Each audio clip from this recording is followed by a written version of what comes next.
Coming up, the Nets just about put a pin in their offseason by making several transactions official. What grade should they receive after one of the NBA's most active off seasons?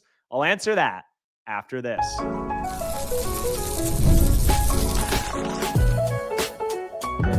You are Locked On Nets, your daily Brooklyn Nets podcast. Part of the Locked On Podcast Network, your team every day.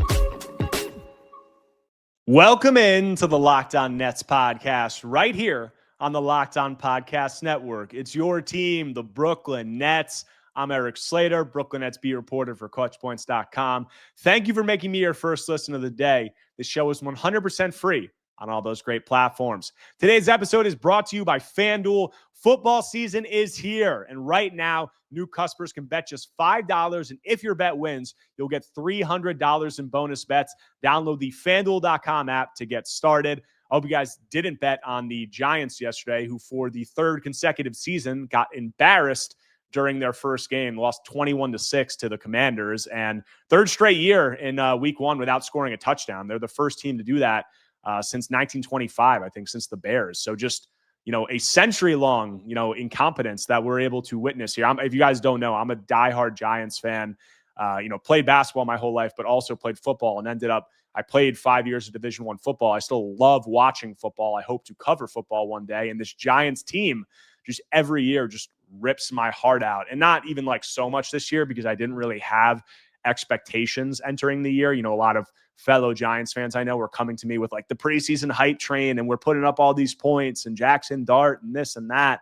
And I was like, I don't think they're going to be good because you just like the O-line, you just look at this. I've been watching Giants football. I remember the Super Bowls. We're now like, 12, 13 years that they have not been able to fix this offensive line. They ruined the end of Eli Manning's career, and we've just gone through this, and the offensive line has been a complete dumpster fire for over a decade now. It's like they just can't get it right.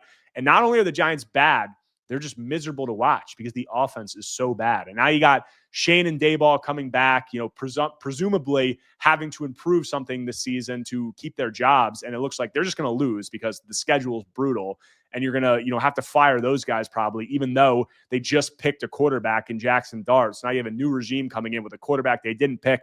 I'm rambling. It's a disaster. I know this isn't a Giants podcast, but I love the Giants, but I hate them so much over the last half decade for how incompetent they are. The ownership and the front office and their incompetence. And if I were giving them a grade, I would give them below an F, whatever I could. But I'm not talking about the Giants on this podcast. I'm talking about the Nets. And on today's show, I'm going to be giving my grade for the Nets offseason, which will not be an F, but will not be glowing either. I'll dive into their draft, their trade, and free agent moves as they enter a pivotal year two in this rebuild. And I've gone back and forth on what the grade is for the Nets this offseason. And it's tough because I do think you have to take all, into account. You have to take the draft into account. You have to take the trades into account. And you have to take, obviously, the free agent moves. And it's difficult for the draft because any draft is going to be an incomplete grade, especially a Nets draft where they made an NBA record 5 first-round picks, first team to ever do that. So just a historic draft. And we're going to need some time before we can truly grade it. But I will do my best based on the evaluations I've had of these players, watching the tape since the draft, based on what other pundits have had to say, based on what other NBA people have had to say.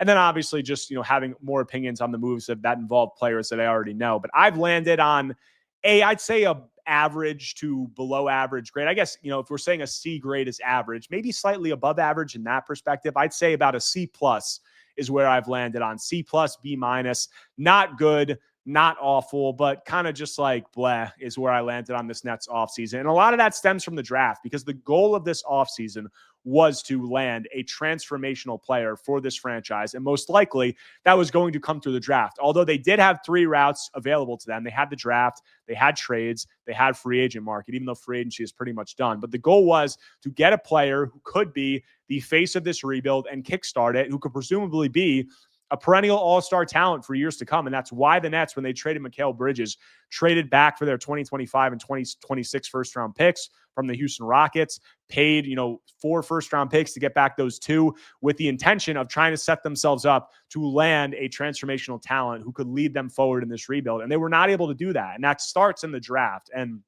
the draft for me, is going to be the biggest reason for this being a grade in the C range or maybe the low like B- range, because I do not think that they landed a transformational player. And they went in, and a lot of that has to do with how they handled the prior season and how they handled their tank. And I've always said, or I've continuously said, while I do think the Nets were tanking, I don't think that that's debatable.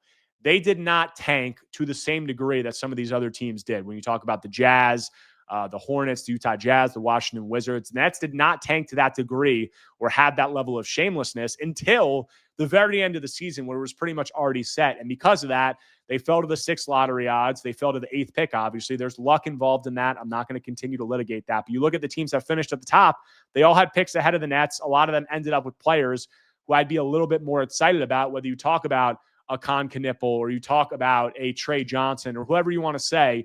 Those are some guys that I think Nets fans could get a little bit more excited about than what they ended up with, and they didn't get there. And also, you had the Nets falling in this draft or not setting themselves up with the best lottery odds and falling to the 8th pick, but they had just this arsenal of draft picks with 4 first-round picks in this year's draft. They had, obviously, all the first-round picks beyond that. You thought, okay, maybe they'll still be able to swing a trade up and get a top draft talent. They'll be able to set themselves up that way. And by everything that I heard, I did reporting on it. They tried to trade up into the top 4. They, made calls about that. They were not able to do it. None of those teams ended up moving their picks. And because of that, they were not able to land one of the top guys in the draft. And they also stuck and made 5 first-round picks, which I'm not sure that was the plan entering the draft. So, you talk about who the Nets got. It's obviously headlined by Yegor Dioman. First lottery pick in 15 years for this team. You have the rest of the draft with Nolan Traore, Drake Powell, Ben Saraf, and Danny Wolf. And if you're talking about, are any of those guys going to be face of the franchise type players for this Nets team? I am not very confident in it. I think you'd say the best chance, obviously, is Yegor Dioman, but there are just some limitations there that I think limit the upside. The Nets clearly disagree, because if you watched the Scout series on YouTube, they were talking about it. They went through each player and kind of gave you little snippets of what they were saying in the meetings about these players. And one of the things that you heard about Yegor Dioman that stuck out to me was believer in the upside. They believe in the upside with Dioman as a 6'9" player who they think can dribble, pass, shoot, and has defensive versatility. That's the sell. And I understand it. I did the draft podcast recap right after the draft with Lucas Kaplan. I've talked about it numerous times beyond that. And I understand the case for Dioman. And I'm going to be rooting for him because I think he's got it between the ears. He's a really likable kid. I think he's going to be an extremely hard worker. All of these things that are really important to me. I think there are upside limitations with him based on his ball handling, based on his ability to play through contact, based on his creativity, his natural ability as a shot creator and a self creator or lack thereof. I think that those are things that are naturally going to limit his ceiling. And hey, maybe he turns into a really good NBA player, and that would be great, because at the 8th pick in the draft, that's a win if you can get a starter for years to come. But with the moves the Nets made entering this summer, with what they paid to get that first-round pick back and all the assets that they had beyond that to potentially make a trade, you would hope that they were going to land a, face of the franchise type talent. And I just don't think they did that. Could I be wrong? I could absolutely be wrong. I hope I'm wrong. You guys can come back and scold me, and I will eat as many L's as I have to gladly. I just am not sure. And you look at it, there's a lot of times I've talked to NBA front office people. There's a lot of people who cover the draft who spend extensive amount of time following these players. And by all accounts, all of the Nets picks by consensus were reaches. And, this is a Nets front office with Sean Marks that has been here since 2016. They obviously have one playoff series win. A lot of that, some of that in their control, some of that out of their control with some things that happened like COVID and injuries and all those things. But with that amount of lack of success, I would think that this front office doesn't have the longest leash ever moving forward. And for them to stick their neck out and have this type of conviction in a lot of players like Dioman, like Traore, like Powell, all these guys that a lot of people had ranked lower, the Nets really went out on a limb with this draft. And I think that for some people, like I talked about this with Lucas, the night after the draft when we did our pod, and I said, maybe that makes me feel a little better in it because this was really important for the Nets to nail this draft. And they made some picks that clearly they had a lot of conviction on because they were not the consensus pick. So if you can rationalize it in your head that way, maybe that makes you feel better. Lucas joked. He was like, that makes me feel completely worse about it. Wherever you guys land on the spectrum, that's where you land. But I just am not sure out of all these players that there's going to be a transformational type player in this group. I think there can be guys who are NBA rotation pieces, but this offseason, I think that you would hope the Nets were aiming a little bit higher with that. And from the draft perspective, it's an incomplete grade. For the foreseeable future, we'll need at least a season or two to properly evaluate these guys and see what they're going to be. But I think it would be more of a surprise than not if one of these guys turned into an all-star talent for the Nets. They could still be good players. That could still be a positive where there was a foundation laid. But I do think that this draft, I think, isn't necessarily a positive in their grade the way that you would have hoped it was. But the draft is not the only part of the offseason. We also had 3 separate trades. We had several free agent signings. All of that does play into the grade as well. So I'll talk about all that, how I felt about it, and how I think it could impact the Nets' rebuild trajectory after a quick break. But before that, want to tell you about our friends over at FanDuel. The NFL season is almost here, and FanDuel is making sure you're ready for kickoff with a can't-miss offer. Right now, new customers can bet just $5, and if your bet wins, you'll get $300 in bonus bets to use across the app. Guys, you use FanDuel. It fits however you like to bet, players, props, building a same-game parlay, or even jumping in live action as it unfolds. It makes every game even more exciting, whether you're watching your team or just keeping an eye on your fantasy lineup. And lastly, it's quick, easy, and the best way to add a little more energy to your Sundays. So are you ready to play? Download the FanDuel app now by visiting FanDuel.com to get started. That's FanDuel.com to place your first $5 bet.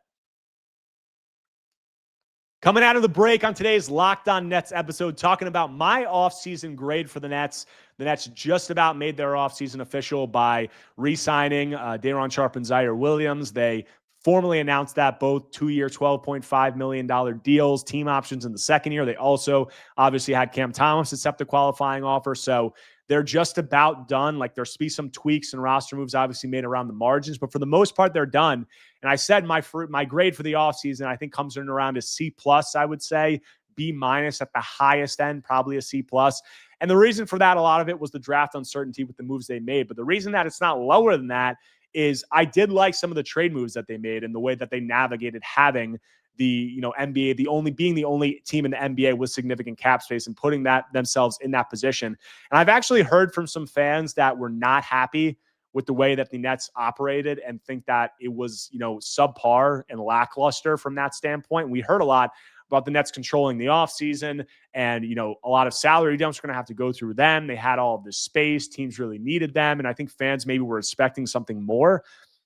But I'm not sure why, because I think the Nets did pretty well from a trade perspective. I mean, you look at the first trade that they made, obviously, with the Atlanta Hawks, it being a salary dump. They used space. They took on Terrence Mann's deal. They got the number 22 pick in a draft that, by all accounts, is regarded as a really strong draft. Now, they went on to use that pick on Drake Powell. We'll see how he turns out. But from a process standpoint, they got a decent pick in what's presumed as a good draft for taking on a contract that's 3 years, $15 million annually, not like a crazy deal. I don't think that was a bad deal. I think it's good business.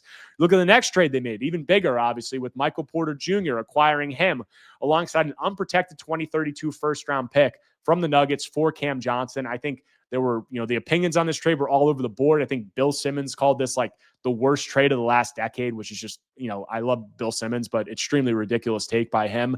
And you look at that trade, and I think that I've had a favorable view on that trade because the way that I've been looking at it is they had this cap space. They were going to have to use it on something. They still have cap space left over after all these moves. So this move didn't even exhaust all their cap space, but they got Michael Porter Jr., who I think is in a similar tier of player to Cam Johnson. I just wrote an article about this today. The Athletic put out their top 40 wing rankings ahead of this season. They had Cam Johnson at 18. They had Michael Porter Jr. at 20. So really close, I think, similar tier of player. I think Cam Johnson is a better player, but they got a similar tier of player who's 2 years younger, could fit their timeline, or they could look to flip him. And they also picked up an unprotected 2032 first-round pick from a Nuggets team that's going all in right now. We have no idea what they're going to be in 2032. So I like that trade because I think they got Michael Porter Jr., who could be an asset, whether from rehabilitating his value or just being a big aspiring, a guy who's not an incompetent player or a bad player by any means. You could look to flip him in a trade.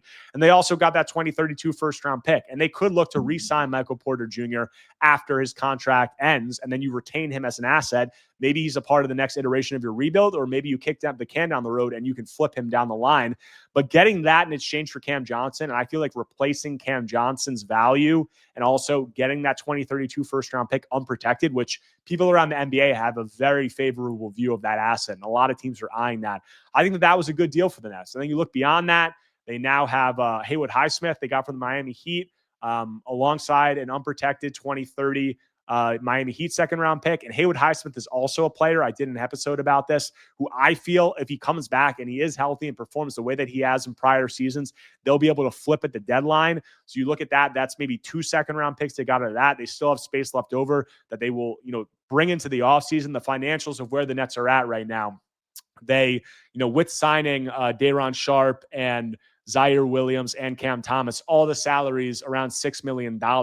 They're right up to the salary floor right now. And what that means is NBA teams have to spend 90% of the salary cap before the first day of the regular season. And the Nets are just about there. But even with that, they're going to have, $15+ million, a little bit over $15 million in cap space left that they can carry over into the regular season. So they'll probably hold that right up until the trade deadline and have that space available for any teams that are reevaluating their situation. Every year, teams come in, they think they're going to be something. They're not. Some teams are worse than they expected to be. Some teams are better than they expected to be. And that leads to moves at the deadline because a lot of teams obviously have to reevaluate at that point. If the Nets had that cap space, it could still be used down the line. And I think that there will be deals available to be made. I think the Boston Celtics are an interesting team to look at. I've spoken about them. There's other teams that are going to need to shed salary. The 76ers, another team. There's going to be more deals to be made. And the bottom line, with the amount of cap space the Nets had, they took on salary. They got back 2 first-round picks, which I think are both good first-round picks.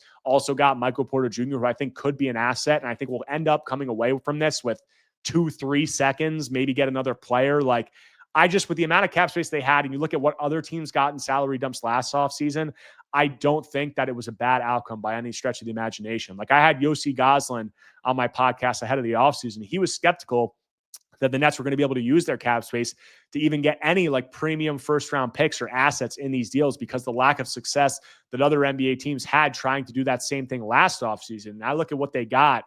I think that it was not bad business. I think that they picked up a lot for free in terms of, Drake Powell or the number 22 in that pick in that draft. Whether or not you like Drake Powell is a separate discussion. Also getting that unprotected pick and Michael Porter Jr. I just think that it was good business. And I think the Nets put themselves in an advantageous position by only taking on players with expiring contracts in order to preserve their cap space. Some would argue that was at the expense of their tank last season because they waited to trade guys like Dennis Schroeder and Dorian Finney-Smith until they could make sure they got back expirings. But regardless, they had an advantageous position. I think that they were able to add to what is a leading chest of draft capital. I mean, they have 9 tradable first-round picks over the next 7 years. I think 12 or 13 total first-round picks. They have 19 second-round picks. I think people might be tired of hearing that, but at some point, they're going to be able to cash in some of those chips. And that Denver unprotected 2032 first-round pick, when the Nets are trying to improve, trying to make a leap probably after this season, if they're eyeing some stars on the trade market, that pick is going to headline obviously the package in terms of the draft picks that they have, and they'll be able to give up a lot of picks. And they also have these young prospects that they drafted. And if any of them start to show value, start to show early returns of being promising, they could be here. They could also be trade bait down the line with the volume of guys that the Nets got. So from the trade perspective, I think that the Nets did well. I think that they should receive good grades for those deals. And I think that it was a smart use of the cap space that they did have. And then beyond that, we had some free agent moves. We had some incumbent moves. We had a few other guys around the margins who could be guys coming in from other teams who maybe could make the roster. So I'll talk about that. Whether I think Sean Marks and co did a good job there when I close out Locked On Nets after a quick break. Coming back from the break on today's Locked On Nets episode, giving my off-season grade for what Brooklyn did over the summer. And I talked about the draft, I talked about the trade, and now I'm going to talk about the free agent part of it. And there were several moves made in the last few days, or several moves made official. I said Zaire Williams and Day'Ron Sharpe were officially re-signed, and then Cam Thomas obviously accepted his qualifying offer at 1 year, $6 million. I did a full episode with Michael Scotto on that, reacting to that, sitting back on it and, kind of letting it percolate and thinking about it a little bit more. I don't think too much of my thoughts have changed.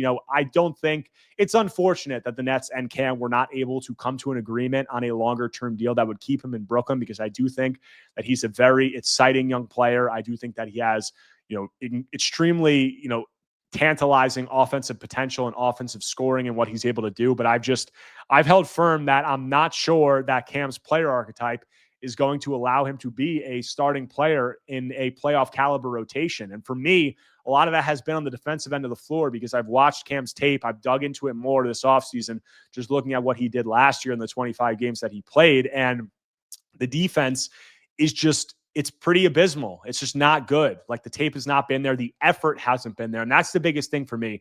The effort, the want to, the engagement haven't been there on that end of the floor. And if you're looking at the way that basketball is being played, if you look at the NBA playoffs and the level that these teams are playing at deeper into the playoffs, just an undersized guard like Cam who, struggles to defend the way that he does, I'm just not sure that that's a player that is going to be, able to play in those moments. And clearly, the NBA has a similar view in how they're valuing these guys, and I've outlined it based off of how players like Colin Sexton, Norm Powell, Anthony Simons, Jordan Clarkson, whoever else you want to say, how these guys are being valued, these undersized score-first guards who struggle on defense, they're just not being valued. And from that perspective, I think if the Nets were to re-sign Cam to a medium to long-term deal at $20 million plus, like some fans probably wanted them to, I just think the Nets were, clear in how they thought that was going to be a negative value contract. And I'm not sure, I don't think a lot of the league would disagree. I don't disagree. I mean, based on what I've heard about the interest that teams have had in Cam or lack thereof, there just hasn't been an interest in Cam. There was nothing I heard about other teams being interested in Cam this offseason, whether with the mid-level exception, the non-taxpayer mid-level exception, whether via a sign and trade. No interest there. I haven't heard anything about teams having significant trade interest in him in the past. And I'm just not sure that contract would be a positive value asset. And I think that while it's unfortunate that this probably marks the beginning of the end of his Nets tenure, I think he'll probably get traded early or midway through this coming season. And I think that he'll be, either stay with that team he gets traded to or be a free agent and sign somewhere else next offseason. That's unfortunate. But I think that outcome is better than overpaying him and saddling yourself with a bad deal that might hurt your long-term flexibility. And the Nets were never going to do that. Everything that I've heard, they wanted team control in the second year. The 2-year reported offer was 2 years, $30 million with a team option in the second year. Cam had a problem with that team option, I think, and obviously the amount of money he wanted to be much higher. And then they'd offered him the 1-year deal at $3.5 million over his qualifying offer to pretty much waive his no trade clause. And he didn't want to do that. He wanted to retain the no trade clause. So I just think that the relationship wasn't going anywhere. And I think the Nets weren't going to bid against themselves. They weren't going to overpay. And while it's unfortunate that that's going to result in Cam leaving, most likely, I do think that it's probably the best move from a business perspective for the Nets and where they're going in this rebuild and the long-term flexibility that they're going to want to have. The other free agent signings, I would give positive reviews to. I mean, they got, starting with Day'Ron Sharpe, a guy who I think had a really positive season last year, continued to be a dominant force on the offensive boards, showed a lot of improvement defensively, pretty much eye-opening improvement defensively, things that I didn't think he was going to be able to do in terms of his mobility, in terms of being a guy who could be scheme versatile, whether playing a switch scheme, whether hedging out on the guys, whether switching onto the perimeter, whether playing some drop. I think he was good in all of it, and the numbers, I think, back that up. So that was really positive. And then offensively, it has some potential as a half-court hub, a passing big man. The finishing will have to improve, but all those things, I just think he's going to be a rotation caliber big man for the foreseeable future. And for the Nets to get him at 2 years, $12 million with a team option in the second year, I think that's a great deal. I thought that Day'Ron was going to get more money than that, and it puts Day'Ron in a position where it's similar to Nick Claxton. What Nick Claxton did, he played out his rookie contract and he had like a 2-year, $17 million deal after that, but it was like a bridge deal. And now with Day'Ron, we'll see if he's able to reach the heights that Nick Claxton did, but he'll have this 2 years to prove his worth. And if so, he'll get signed to a larger amount on his next deal and will be a piece for the Nets moving forward. But I think that was good value for Day'Ron, and it maintains flexibility for the Nets moving forward into the next 2 seasons of this rebuild. And Zaire, Same thing. Like, I don't think he's at Day'Ron's level of player, but I think he's a guy that was about all of the right things last season in this Nets locker room. He really loved being here. I talked to him at several points about the transition from Memphis to the Nets, and he was just, like head over heels about this Nets coaching staff, about how they've approached his development, about how they've approached encouraging him to do certain things on the court. And he had a career best season. He's a player that, while I don't know if he's going to be a rotation player, like a guy who's playing playoff minutes moving forward, or, as he goes forward in his career, we'll see. But I do think that he's a valuable depth piece for an NBA team, and I like what they did with him there. So those were all, I think, free agent moves that I don't disagree with how the Nets handled it. I think they got good value on some of those guys. And in Cam Thomas' situation, he's going to have to probably go because of this, and that's unfortunate, but, it's better than overpaying. And then they also made some other moves around the margins. Like we've heard about Ricky Council from the 76ers. He's, I think, a partially guaranteed minimum deal. I'm not too excited about him, but they're going to have some decisions to make after this. Like the moves that they do have left this offseason, they have, if you include that Ricky Council signing, they have 19 players on standard contracts. You're only allowed to carry 15 at the start of the regular season or during the regular season. So they're going to have to cut 4 guys, and the guys on partially or non-guaranteed contracts, it's Keon Johnson, Jalen Wilson, Tyrese Martin, Drew Timme, now Ricky Council also. So they'll have to get rid of, several of those guys. There still also could be trades made. We'll see. They have cap space left, but, we'll see how they handle the rest of that. But overall, I think the Nets offseason is going to be defined by and heavily tied to their draft. And because of the draft and the uncertainty that I have about it, I think a C+ grade is fair, given the uncertainty about that, but given what I liked what they did with the trades and with the free agent signings, that's where I think it will come in at, and we'll see. It's somewhat of an incomplete grade because we're going to have to see about this rookie draft class. We're going to have to see how all these guys develop, and I think how this draft class develops and how they move forward will ultimately be, a big determining factor in whether Sean Marks stays here as a GM for the long run. But that does it for this episode of Locked On Nets. Hope you guys enjoyed the talk, having to do with everything the Nets did this offseason. It was a really busy summer, and I think that there were a lot of moves that will have, lasting impacts for the foreseeable future. But if you do not already, make sure to subscribe to Locked On Nets on YouTube and wherever you get your podcasts, whether Apple Podcasts or Spotify. If you can, please take a second, smash that like button if you enjoy the content, leave a comment. Give me your grade for the Nets offseason. Let me know what you think, but anything that you guys can do to engage is much appreciated as I try to build this channel. But we got a lot more coming up. Training camp is on the horizon. I'm going to have some talk with some draft guys about what to expect with the Nets draft picks. I've got some offseason superlatives potentially coming up on a show, a lot more. So I'll have all that here on Locked On Nets when I'm back tomorrow talking more Brooklyn Nets basketball.